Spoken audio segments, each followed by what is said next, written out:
So I think we're going to get started, if that's okay. Does that sound good to everybody? Awesome, awesome.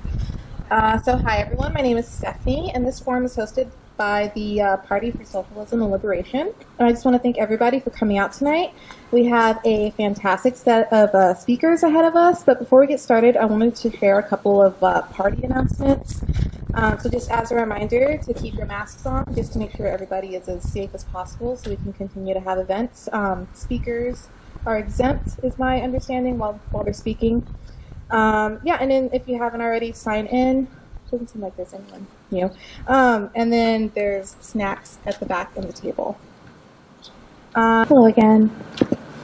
I also just wanted to make a comment that it's awesome that we can have this space, and that if anybody is able to donate to the San Jose Peace and Justice Center, that would be amazing. Yeah. Next page. So we are here tonight to commemorate Black August by learning about its history and the practices and perspectives that guided the actions of those that made it. Black August began in California's jails in the 70s and is an yearly observance of Black liberation movement. In this month, we commemorate the sacrifices of all the political prisoners, freedom fighters, martyrs, and we dedicate ourselves to become educated about the history of Black resistance in the United States. To fight for Black liberation was spearheaded in 1619 by enslaved Africans and carried on through the lives of Black activists and influential leaders in the movement like Jonathan and George Jackson, Malcolm X, the Black Panther Party, Assata Shakur, and many, many more. Every year, PSL organizes these activities that call for the release of political prisoners and emphasize that the fight is far from done. Today we study the history of Black August rebellions and uprisings that have stood in solidarity with all those still enslaved through the prison industrial complex and against racism. None of us are free until all of us are free.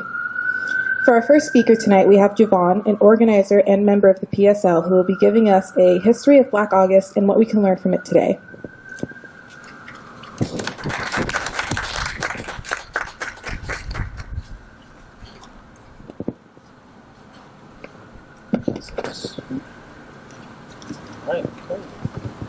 Cool. Okay, well, should I just turn it off? Okay, I'm gonna go without the mic, if that's cool. That's cool. Alright, sweet. Let's go ahead and get started then. Alright, so good evening, brothers, sisters, comrades. Tonight I'll be talking about Black August, its roots, its relevance to the current moment, and what it can tell us about not only the future of our struggle for Black liberation, but our historic role in it. Black August is a month of remembrance and contemplation of the world historic struggle for Black liberation. Not only here in the heart of Empire, but across the globe.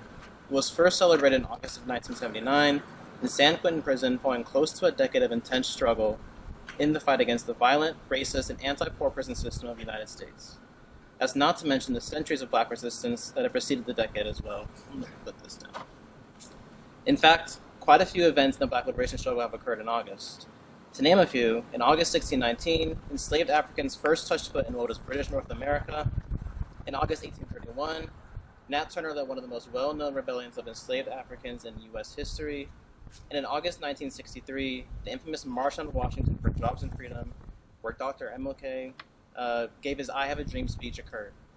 However, for tonight, our study of the origins of Black August begins with a 19-year-old kid named George Jackson. To give a very brief overview of Jackson's childhood, he was the second of 5 children born to Georgia B. Jackson in Chicago, Illinois, and beginning at the age of 14, had several encounters with law enforcement over quote-unquote petty crimes, or more aptly, crimes of poverty, resulting in him dealing with a constant stream of arrests, juvenile homes, and paroles. The most significant of these quote-unquote petty crimes was in 1961 when Jackson was convicted of stealing $70 from a gas station in California. Jackson's lawyer at the time promised him that they would strike a deal with the district attorney if he confessed to second-degree robbery, emphasizing that it was Jackson's only chance because of his record. Instead, Jackson was given a sentence of 1 to life, which for all intents and purposes, granted prison administrators total control over the length of his imprisonment. Jackson would begin serving his sentence in San Quentin prison, just a few miles north of us here, which actually is a lot more than a few miles north of here. But anyways, several years into his imprisonment, Jackson became acquainted with a fellow inmate named W.L. Nolan, who helped expose Jackson to the radical politics of thinkers like Karl Marx, Vladimir Lenin, Mao Zedong, and Frantz Fanon. Upon familiarizing himself with these revolutionaries, Jackson's political fire was ignited, as he had finally been given the tools to understand the true nature of his own oppression. Soon after, Nolan, Jackson, and other inmates dedicated themselves to the task of organizing and raising the political consciousness of their peers in the California prison system. Just lost where I was looking. They held study sessions on radical philosophy, formed a third world coalition comprised of black and brown inmates, and even established the San Quentin prison chapter of the Black Panther Party, of which Jackson was a field marshal. Individually, Jackson published 2 widely read books while incarcerated as well, Soledad Brother and Blood in My Eye. Because of their organizing work, Jackson and other inmates quickly found themselves the target of California's prison establishment. In fact, as part of an effort to break Jackson's spirit, Jackson was subjected to over 7 years of various forms of solitary confinement, including the infamous strip cells in Soledad Prison's O Wing. These strip cells were 6-foot by 8-foot cells, with no protection from wet weather, no items to use to clean oneself, and a stiff canvas mat placed directly on the floor for sleeping. Additionally, those in the strip cells were forced to eat among the stench and filth caused by their own natural body waste, and they were only allowed to wash their hands once every 5 days. However, in spite of all of the prison authorities' attempts, Jackson did not back down, and remained committed and remained dedicated to the struggle for liberation. 10 years into Jackson's original sentence, in the early 1970s, Nolan, who had been transferred to Soledad Prison and planned to file a lawsuit against the superintendent, was assassinated by a prison guard, along with 2 other black inmates.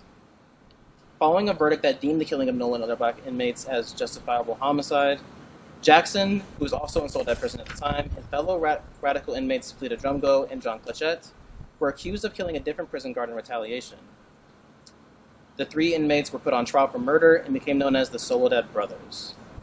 Once it became clear that George Jackson would likely never be released from prison, his 17-year-old kid brother Jonathan Jackson staged an assault on the Marin County Courthouse to demand the immediate release of the Soledad Brothers. Jonathan freed and armed 3 black prisoners, James McLean, William Christmas, and Rochelle McGee, during the offensive. Jonathan Jackson, McLean, and Christmas were all killed, while McGee was shot and rearrested. Rochelle McGee, now 83 years old, is still in prison and is one of the longest-held political prisoners in the world. On August 21st, 1971, a little over a year after the events that led to Jonathan's death, George Jackson was assassinated by a prison guard. The details around his death are disputed by prison authorities, who claim that Jackson was killed in an attempted armed escape, but in the words of black literary giant James Baldwin, quote, "No black person will ever believe that George Jackson died the way they tell us he did." George Jackson's life and eventual death by a political assassination, like many other black freedom fighters, has been and continues to be a massive inspiration to those willing to fight for a better world. Because of the efforts and sacrifices of George and Jonathan Jackson, Nolan, McLean, Christmas, McGee, and countless other revolutionaries, the 1970s became a decade of widespread organizing and political struggle within prisons. Among prisoners' demands were an end to the racist and violent treatment at the hands of the prison guards, better living conditions, increased access to education and quality medical care, and more. Tactics among organizers included lawsuits, strikes, and mass rebellions, the most famous of which being the Attica Prison Rebellion, in upstate New York, where 1,500 inmates seized control of a prison for 4 days and released a manifesto with demands. The rebellion eventually came to a halt after Governor Nelson Rockefeller, at the time, directed law enforcement to storm the occupied prison, resulting in the killing of at least 29 inmates, despite the fact that none of the prisoners had guns. Out of this struggle, the commemoration of Black August was born. Contemporary observers of Black August call for the immediate release of all political prisoners in the United States, of which there are dozens of radicals from organizations such as the Black Panther Party, the Black Liberation Army, and the American Indian Movement, to name a few. And they've been in prison for decades as a result of their political activity. For a working definition of what it means to be a political prisoner, Angela Davis, former political prisoner herself, explains, quote, "There's a distinct and qualitative difference between one breaking the law for one's own individual self-interest and violating it in the interest of a class of people, whose oppression is expressed either directly or indirectly through that particular law. The former might be called criminal, though in many instances he's a victim, but the latter, as a reformist or revolutionary, is interested in universal social change. Captured, he or she is a political prisoner. In this country, however, where the special category of political prisoners is not officially acknowledged, the political prisoner inevitably stands trial for a specific criminal offense, not for a political act. In all instances, however, the political prisoner has violated the unwritten law, which prohibits disturbances and upheavals in the status quo of exploitation and racism, end quote. Prisons, just like the courts, law enforcement, and the military, are institutions that serve to oppress and dominate poor and working class folks in the interest of maintaining the status quo in this country. Over the past half-century, prisons have increasingly become a tool deployed by the ruling class, which has manifested itself in the phenomenon we know today as mass incarceration. Prisons not only serve to quarantine society's revolutionaries, but also portions of the population who have been deemed quote-unquote expendable. And given how foundational white supremacism is to this nation's past and continued existence, unsurprisingly, it has been Black, Latino, and Indigenous communities who have been hit the hardest. With Davis's explanation of what it means to be a political prisoner in mind, Davis also noted back in the 70s that many prisoners were advancing the proposition that they themselves were political prisoners, as they were victims of an oppressive political and economic order. This definition, while perhaps unorthodox, illuminates the political and economic nature of criminalization, which is why observers of Black August connect the fight to free revolutionary political prisoners to the broader struggle against mass incarceration. As increasing numbers of the working class are pushed out of the formal economy and stable employment via deindustrialization, globalized production, and technological automation, the significance of organizing the masses of the unemployed and incarcerated increases. As revolutionaries, we recognize that where struggle exists, resistance exists as well. And George Jackson knew this to be true himself, as he was a living, breathing example of it, explaining, quote, "Prisoners must be reached and made to understand that they are victims of a social injustice. This is my task from working within.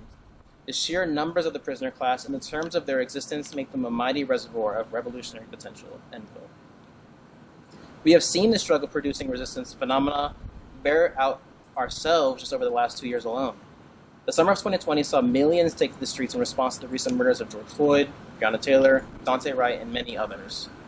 The result of the mass mobilization produced the conviction of Derek Chauvin, Floyd's murderer, federal charges against the Louisville police officers responsible for Taylor's murder, reforms nationwide intended to at least nominally combat racism, and a significant growth in the consciousness of the masses with the slogans, quote, "defund the police," and, quote, "abolish the police," becoming popular rallying cries. At this current political moment, Black August is as important as ever. While prominent misleaders would rather have us stick our heads in the sand and ignore the radical nature of Black resistance, we're going to do the opposite. We recognize that the trajectory of our struggle doesn't end in Black billionaires, Black police officers, or even Black Democratic Party politicians. It ends in the conscious and organized masses of Black people abolishing the present state of things and erecting a society built for and by the people in its place. What that entails for all of us here right now, I'll leave to George Jackson. Quote, "Do what must be done, discover your humanity and your love and revolution," end quote. Thank you. Thank you, Javon, for that look into the history of Black August.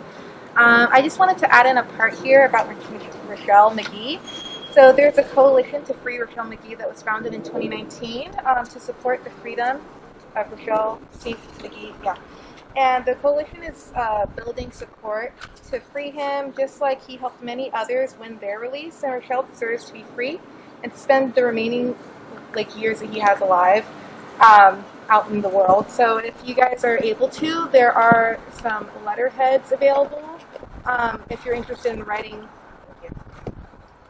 Hello. Yeah, either a letter to him or a letter to the DA to kind of advocate for his release. Yeah, he's been in for 59 years, which is an insane amount of time. So, after that, okay. So yeah, again, thanks, Javon. There's a saying that we often use in PSL that oppression breeds resistance, and part of the legacy of struggle is not just Black August, but the specific way Marxism was and is used today to continue the struggle for Black and all people. Next, we have Lisa to teach us about this powerful tool and the effects that we have and need for our liberation. Thanks.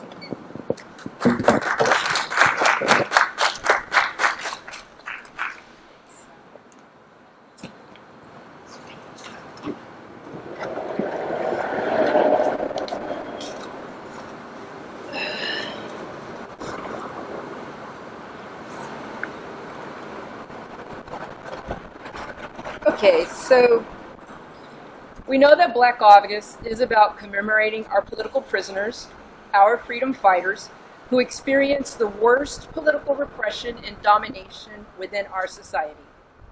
It's a call to action, and it's a call to struggle. So let's take a look at how they struggled. One of the greatest contributions of Black freedom fighters is that they brought a methodology and an analysis, a set of analyses and practices to everything that they developed to fight back against racist capitalist oppression. That methodology is Marxist-Leninism, Marxism. Yes, Black freedom fighters associated with the Black Panther Party and later the Black Liberation Army were Marxists. They adopted Marxist-Leninism to the conditions of the Black poor and working class. But first, let's understand what these freedom fighters saw around them that made them see the need for applying a methodology to their struggle. The Black Panther Party noticed that there was a problem that they had with communicating with many of the Black people that they were encountering in their neighborhoods. The Black people they were encountering were describing their world just based purely on their ideas. Sundiata Acoli was a former Black Panther Party member, and he was in prison for 49 years, and he was just released past May. And he was asked to reflect on his time with the Black Panther Party, and specifically about that time when they started organizing. And he described it like this. He said, up to that point, the way Black people analyzed life was based on what white people thought about them. It was based on making ourselves acceptable to white society, proving to whites that we were human too, proving to whites that we were ready for equality, that we were equal to them, and that Black people were trying to disprove the racist ideas held by whites, or they were engaged in talking about struggling for integration or using religious theory talk, like loving the enemy or hating the enemy or saying things like, they're all devils.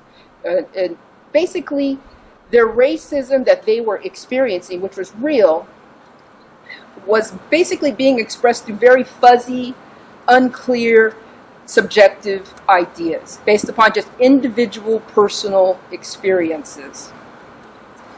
So Eldridge Cleaver, who was also a Black Panther Party member and later founded the underground Black Liberation Army together with Assata Shakur, who's in political exile, also was involved in the process.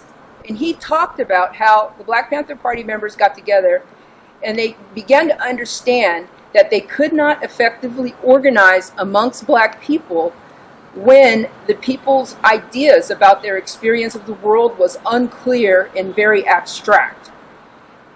Assata Shakur talked about it too in her biography, and she talked about how they met many people who had the will to join a struggle, but she says, but to win any struggle for liberation, you have to have a way as well. You have to have an overall ideology and strategy that comes from a scientific analysis of your history and your present conditions.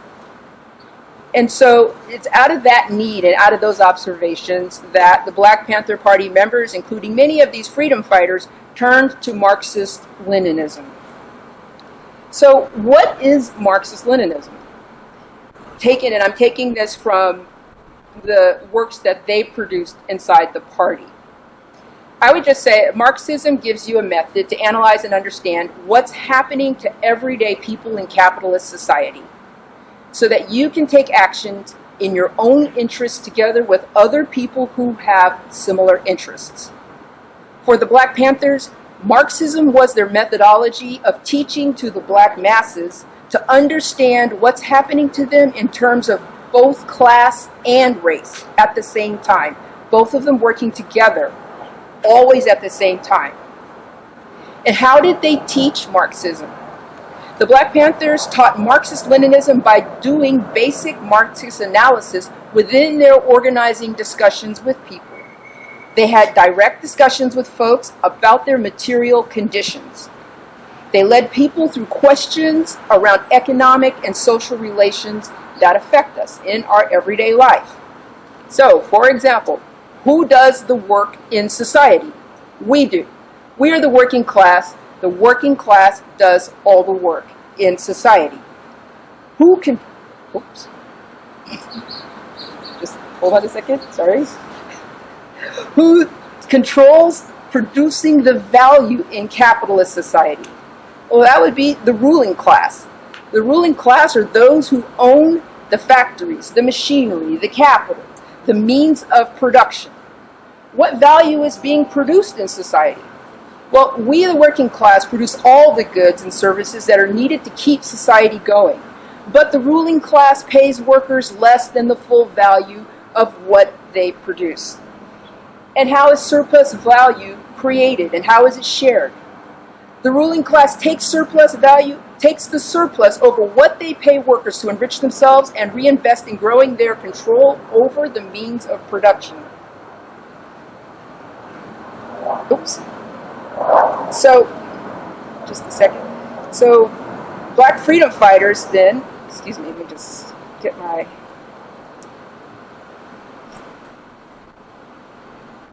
Zoom correctly. So, while they were teaching the black people in this method, they did have to deal with some questions and some pushback.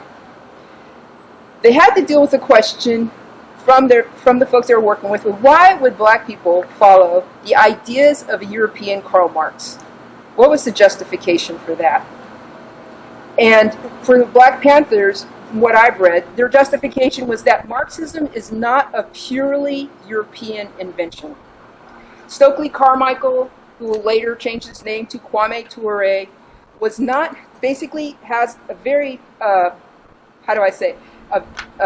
very well-trafficked, there's a clip on YouTube, and he's talking exactly about this. And he basically says Karl Marx is not the inventor of scientific socialism, because no one can invent socialism. He called it socialism is a natural law. He says Karl Marx definitely deserves the full legacy. He earned it, but we would call him an astute observer. All right? He said, long story short, he basically said that just like Isaac Newton did not invent gravity, Isaac Newton observed gravity.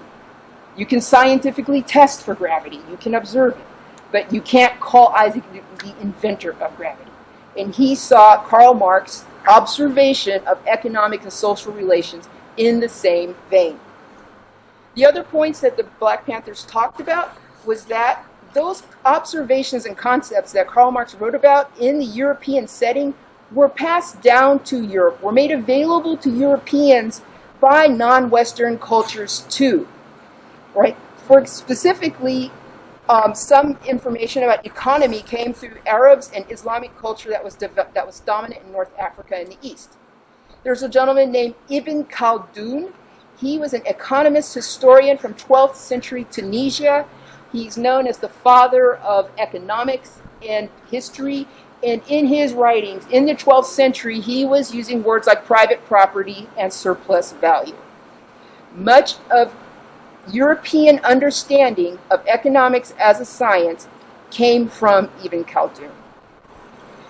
Another point they made was that basic socialist principles of redistribution of the value created by society has been practiced by many groups across the world for thousands and thousands of years. So this information was known to Europeans at the time when Karl Marx was analyzing and synthesizing his work. African communalism was practiced throughout many societies in Africa for thousands of years. And Europeans who came to the United States, when they were in the process of forming the third colonies, they looked to the Iroquois, the Council of the Iroquois, who had some principles of communalism when they were founding early communities in the earliest stages of setting up colonies in the United States. All of these principles and concepts were well known to Europeans of Karl Marx's day. They were available to him for study and comparison as he observed and analyzed capitalism. He did not invent any of them, but his legacy is unchallenged for how well he brought them together and how he synthesized them and how he made use of them as well. And then finally, Black freedom fighters also studied their struggle they also compared their struggle to other non-European revolutions that used Marxist-Leninism. So, for example, the Chinese Revolution and Mao Zedong, or the revolution led by Ho Chi Minh to free Vietnam. In all of those cases, those other non-European revolutionaries looked at Marxist-Leninism and took the parts that they could adapt to their circumstances and then just did not use the rest. So now we know what Marxism is, but why did black revolutionaries use Marxist-Leninism? Or how, in what way was it particularly useful for black people in the black context of the Black Panthers? The Black Liberation Army saw the Marxist focus on material class interests as being the key to connecting black people's struggles to those of other oppressed groups in the United States. Marxism provided a common language and framework for different oppressed groups to see that they had a common struggle.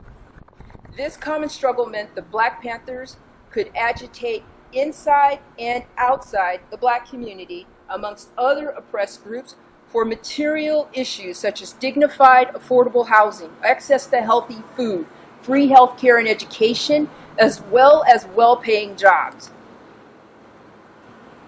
Now, I also think that the most powerful and most sophisticated use of Marxism by these black revolutionaries was to take black people that they were organizing with beyond connecting the black freedom struggle to the broader American worker struggle. They stressed how the success of the black struggle depended upon black people connecting to international worker struggle against capitalist oppression globally. So Javon just talked about George Jackson, who wrote very incisively in Blood in My Eye about how fascism is a worldwide capitalist phenomenon, especially in any place that has been attacked by European and American colonial power. He wrote about how Marxism is the tool to fight colonial capitalism and imperialism, the collective West's main tool of spreading fascism worldwide. Assata Shakur said that imperialism is an international system of exploitation and that we, as revolutionaries, need to defeat it. She said that any community that's concerned with its own freedom has to be concerned with other people's freedom as well. And that the victory of oppressed people anywhere is a victory for black people here too. Freedom fighters also pointed out that how in historically oppressive industries like agriculture, food processing, and tourism, employers would union bust black workers organizing for their rights by firing them and replacing them with immigrants. The Marxist analysis of these freedom fighters pointed out that many of these immigrants would be attracted to travel to the United States in the first place because US and European imperialism and colonialism had destroyed the sovereignty of their home countries. And so they had to travel to the United States in order to have the ability to live a decent life. So all of the workers are connected in this struggle. So to sum it up, as we commemorate Black August and our political prisoners and our freedom fighters, remember that these were Marxists. They stressed that an ideology and a methodology was the key to successful struggle against capitalism. And they wielded Marxism as a weapon. Marxism helped them to move the black masses from fuzzy ideas formed by individual racial oppression to a material understanding that capitalist, economic, and social relations are driven by race and class acting together. The freedom fighters changed black people's goal from an abstract, let's just get white people to like us, to the black struggle demanding improved material conditions, self-determination, and joining with other workers across the US and around the world to take the means of production away from the ruling class. Marxism showed how racist capital exploitation is a worldwide phenomenon, relying on militarism, imperialism, and fascism. So the struggle of the black working class must be tied to international worker struggles to be successful. These are the critical elements of their struggle.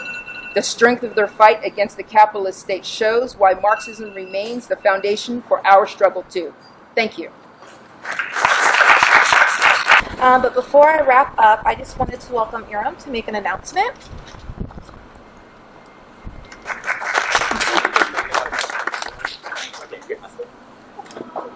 Cool. Thanks, everybody. Thanks for all coming through. Just wanted to say some thank yous and recognize some folks. Well, I guess first, if we're talking about Rochelle McGee, we have some letter writing materials up in the front. We can bring them back up here to write to him, to the district attorney, and to the governor. As part of this campaign, they've gotten already thousands of messages out there to people who need to hear it, and we're going to continue fighting for him. The other thing is we've got our merch table in the back. We've got our donation bucket in the front. So if you want to support the PSL and the San Jose Peace and Justice Center, we would really appreciate that. So thank you for that. And so we want to recognize the Peace and Justice Center, who has been an ally of the PSL for a long time and has been a really pivotal organization within San Jose. To, like, if you go inside, I guess we can't go inside today, there's a huge wall of organizations of all stripes, all political tendencies, who view the Peace and Justice Center as their home.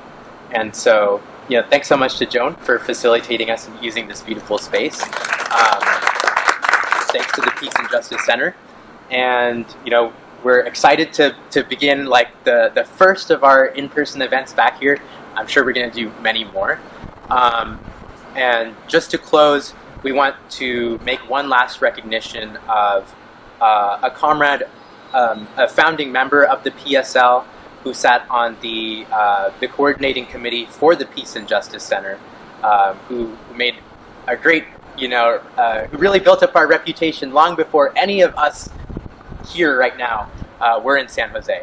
And that's our comrade John Britton, who passed away last year. He was 80-something, Joan? 82. He had been a fighter in the movement for socialism since, I don't know, probably his 20s. I'm just guessing. He was from Detroit. He moved here to work in the auto plants that used to be here. If you well, I don't know if any of us remember that time, but and yeah, and he built the party here. And you know, we wouldn't be like standing here today without his lifelong dedication. So I'd just like to close tonight by saying, and please join me in this: John Britton presente. John Britton presente. John Britton presente. John Britton presente. Thanks so much, guys.